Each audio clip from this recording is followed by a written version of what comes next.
आज हम लोग जियोग्राफी के बारे में पढ़ेंगे क्लास 12th का।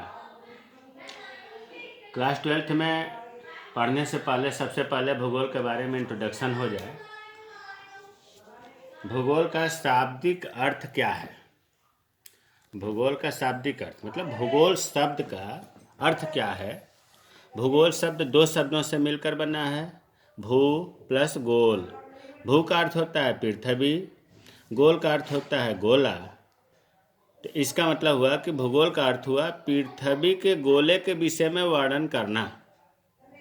तो भू प्लस गोल, भू का पृथ्वी, गोल का गोला और पृथ्वी के गोले के विषय में वर्णन करना। अंग्रेजी में इसको जियोग्राफी कहते हैं। यह यूनानी भाषा के दो शब्दों से मिलकर बना है, जियो प्लस ग्राफो। ध्यान दीजिए, ग्राफी नहीं है, ये ओ है, ऐसा ना हो कि वाई आप लिखें। जियो प्लस ग्राफो ये यूनानी भाषा है। जियो का अर्थ होता है पृथ्वी और ग्राफो का अर्थ होता है वर्णन करना। तो जियोग्राफी का अर्थ हुआ पृथ्वी के संबंध में वर्णन करना।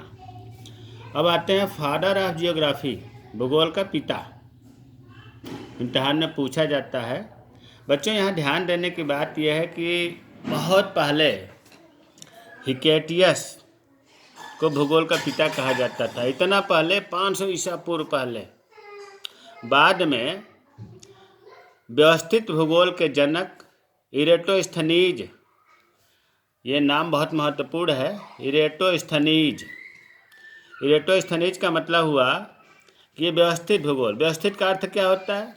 जैसे अगर कहा जाए कि अपने कपड़े के अलमारी को व्यवस्थित कर लीजिए, कापी किताब का अलमारी को व्यवस्थित कर लीजिए, तो इसका मतलब हुआ कि सही चीज़ को सही जगह पर रखना व्यवस्थित कहलाता है। तो इरेटोस्थनीज ने ही सबसे पहले जियोग्राफिया, क्या हमने नाम बताया, जियोग्राफिया नामक किताब लिखा और इसमें इन्होंने ही बेसिक चीज़ें दिया। पृथ्वी के व्यास को नापने का भी प्रयास इरेटोस्थनीज ने किया, इसलिए व्यवस्थित भूगोल के जनक इरेटोस्थनीज कहा जाता है। बाद में धीरे धीरे भूगोल शास्त्रियों का नाम और इसमें संशोधन करके वर्तमान भूगोल के जनक अलेक्जेंडर वान हम्बोल्ट, अलेक्जेंडर वान हम्बोल्ट है। देखो बच्चे, इम्तिहान में अगर पूछा जाए केवल भूगोल के जनक, व्यवस्थित शब्द नहीं दिया गया है, तब भी आप इरेटोस्थनीज लिखेंगे। अलेक्जेंडर वान हम्बोल्ट का नाम तब आएगा जब आप वर्तमान शब्द देखें, वर्तमान भूगोल, वर्तमान लिखा रहेगा तब अलेक्जेंडर वान हम्बोल्ट होगा। भूगोल क्या है? भूगोल वह शास्त्र है जिसमें पृथ्वी और इस पृथ्वी से जुड़े हुए अन्य पक्षों का अध्ययन किया जाता है। इस भूगोल में पृथ्वी का तो अध्ययन होगा ही, इसके अलावा पृथ्वी से अन्य जुड़े हुए पक्ष जैसे धरातल, जलवायु, पशु पक्षी, पेड़, पर्वत, नदी इत्यादि, इनका अध्ययन किया जाता है। भूगोल के उद्देश्य, भूगोल के उद्देश्य का मतलब हुआ कि हम भूगोल क्यों पढ़ते हैं, भूगोल का अध्ययन करने का उद्देश्य क्या है। पहला है प्राकृतिक वातावरण के विभिन्न तत्वों का अध्ययन करना। प्राकृतिक वातावरण क्या है? जो चारों ओर हम प्रकृति के द्वारा दिया गया चीज़ देखते हैं वो प्राकृतिक वातावरण है, जैसे धरातल, पेड़ पौधे, जलवायु, खनिज, पशु पक्षी, इनके बारे में अध्ययन करना। तो यहाँ बहुत महत्वपूर्ण चीज़ है कि प्राकृतिक वातावरण के विभिन्न तत्व कौन कौन से हैं जो आप देखते हैं चारों ओर, प्राकृतिक उपहार।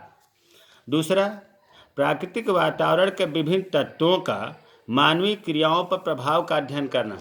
जो प्राकृतिक वातावरण के विभिन्न तत्व हैं, जो हम उदाहरण बताए, धरातल, पेड़ पौधे, जलवायु, इनका मानव क्रियाओं पर, मानव जीवन पर क्या प्रभाव पड़ता है, भूगोल में अध्ययन किया जाता है। तीसरा है मानव अपनी क्रियाओं से प्राकृतिक वातावरण के तत्वों को किस प्रकार प्रभावित करता है, अध्ययन करना। जिस प्रकार से प्राकृतिक वातावरण के तत्व मानव को प्रभावित करते हैं, उसी प्रकार से मानव अपने ज्ञान से, बल से, बुद्धि से प्राकृतिक वातावरण के तत्वों को प्रभावित करते हैं। नदी प्राकृतिक तत्व हुआ, उसे बांध बना करके बाढ़ को रोकना, बिजली तैयार करना, ये मानव अपनी बुद्धि से, ज्ञान से प्राकृतिक वातावरण के तत्व को प्रभावित कर रहा है। चौथा है प्राकृतिक संसाधनों के उपयोग का अध्ययन करना। प्राकृतिक संसाधन किसे कहते हैं? प्रकृति द्वारा जो निःशुल्क हमें उपहार मिला है, जिसका हम उपयोग करते हैं, वो प्राकृतिक संसाधन है। मानवीय संसाधनों का अध्ययन करना, जब प्राकृतिक संसाधनों का मानव अपने ज्ञान और बुद्धि से नया चीज निर्माण करे उसे मानवीय संसाधन कहते हैं। इसका भी अध्ययन किया जाता है। प्राकृतिक व मानवीय संसाधनों का विश्व वितरण का अध्ययन करना तथा उनकी क्षेत्रीय आधार पर तुलना करना। अभी हमने बताया कि प्रकृति द्वारा दिए गए उपहार को प्राकृतिक संसाधन, मानव अपने ज्ञान और बुद्धि के द्वारा तैयार जो करता है मानवीय संसाधन। इन दोनों संसाधनों का विश्व में वितरण क्या है, इनका आपस में तुलना कर किया जाता है भूगोल के उद्देश्य में, भूगोल के अध्ययन करने में। अब है भूगोल की शाखाएं। भूगोल की 2 शाखाएं हैं, भौतिक भूगोल, मानव भूगोल। याद होगा आप लोगों को 11 में भौतिक भूगोल पढ़ाया जा चुका है। एक किताब का नाम ही था भौतिक भूगोल, फिजिकल ज्योग्राफी, जिसके अंतर्गत हम लोग मृदा का मतलब मृदा भूगोल, वनस्पत भूगोल, जंतु भूगोल, संसाधन भूगोल, खगोलीय भूगोल, भूआकृति भूगोल, जलवायु भूगोल, जल भूगोल इत्यादि का अध्ययन किया जाता है। भौतिक भूगोल में जितने ये तत्व लिखे गए हैं सब के आगे भूगोल शब्द लिख दिया जाएगा। ये सब अलग अलग शाखाएं इनकी हो जाएंगी भौतिक भूगोल की।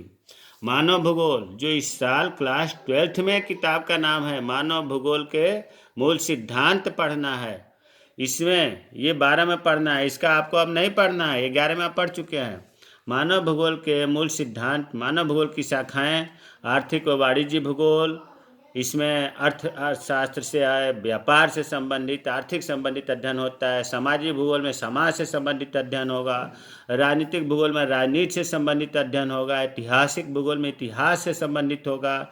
सैन्य भूगोल में मिलिट्री से संबंधित होगा। जनसंख्या के बारे में जनसंख्या भूगोल, गाँव और नगर के बारे में ग्रामीण व नगरीय भूगोल, मानचित्र के बारे में मानचित्र भूगोल। बच्चों यहाँ ध्यान देना है कि जितने भी ये है मानव भूगोल की शाखाएं, ये सब मानव से रिलेटेड हैं, इसीलिए इनको मानवीय भूगोल कहा जाता है। और आपको मानव भूगोल ही पढ़ना है। कल मानव भूगोल का पहला लेसन होगा। जय हिंद, जय भारत।